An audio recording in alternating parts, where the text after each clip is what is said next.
Vice-Chancellor, Chair of Court, Deputy Vice-Chancellors, Vice-Principals and Pro-Vice-Chancellors, Members of Court and Senate, distinguished guests, colleagues, family, friends and graduates. It is my utmost honour and privilege to welcome you to this momentous occasion in this iconic building in this tremendous city. Today, we celebrate the hard work of our graduates, our staff and the support systems that surround you. Glasgow Caledonian University, this is your Chancellor speaking. Congratulations everyone, we made it. Pause, look at where you are, look at who you're with. Breathe it in, take a mental photograph.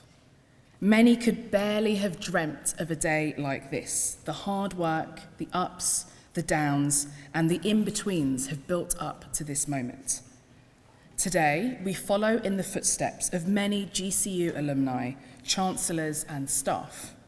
What is now Scotland's largest and leading modern university dates back 149 years to 1875, when the founding institution, the Glasgow School for Cookery, provided formal home economics, textile and finance education to the women of Glasgow and beyond. In this concert hall, we've all genders across the student body, and the roster of subjects represented today deviates from home economics. But much of that ethos of equality, equity and common good for Glasgow and beyond lives on. This is why, as an East Londoner who loves maths, tech and helping people, I feel at home here.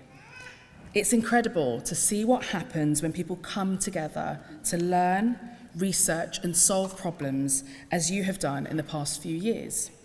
It's exciting to think about how the knowledge and experiences you've gained here will be applied beyond these walls in the decades to come. As you go on from today's celebrations, it will be important to keep the GCU ethos in mind. Some advice.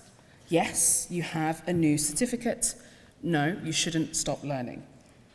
The great mathematician Dr. Gladys West actually once said, keep learning, never stop learning. Today signifies a milestone, not an end to new knowledge, research or problems to solve.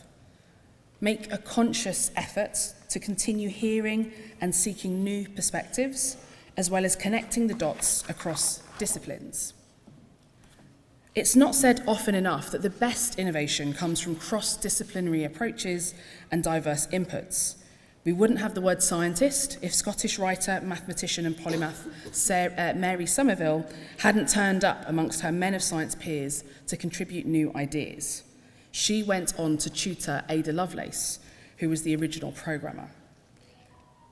Secondly, the knowledge you now have isn't just for you.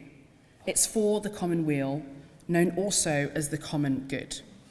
You have a legacy built each day in your decisions, priorities, and efforts across your growing sphere of influence. Be mindful of the voice and opportunity you have to change things for the better when you think of others as well as yourself. Whether they admit it or not, there are people who listen to you and look up to you. How are your actions ensuring that they have something good to take away? Walk the walk more than you talk the talk. So many of the weird and wonderful things that I've encountered in my career thus far have come from giving and creating for others, not myself. From hosting on national television to travelling to far-off destinations to being stood here as your Chancellor, all of it has come from wanting to help others. Finally, as evidenced by the poor recognition of beautiful Scottish accents by today's supposed industry-standard voice recognition technology, and if you're not familiar with what I'm talking about, there's a great video online called Two Scots in a Voice-Activated Elevator. Spoiler alert, they go nowhere. Even in today's modern times, the work to be done on equality remains unfinished.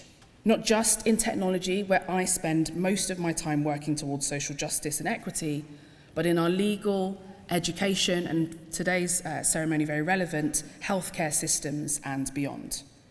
recognising, celebrating and enabling a diversity of success in all its forms, no matter the gender, upbringing or physical ability, will take intentional actions from all of us. We'll all benefit from that progress in the long run. The future is in our collective hands. As for today, let the celebrations continue. Welcome to the GCU alumni family. It now gives me great joy and delight to officially commence today's graduation ceremony.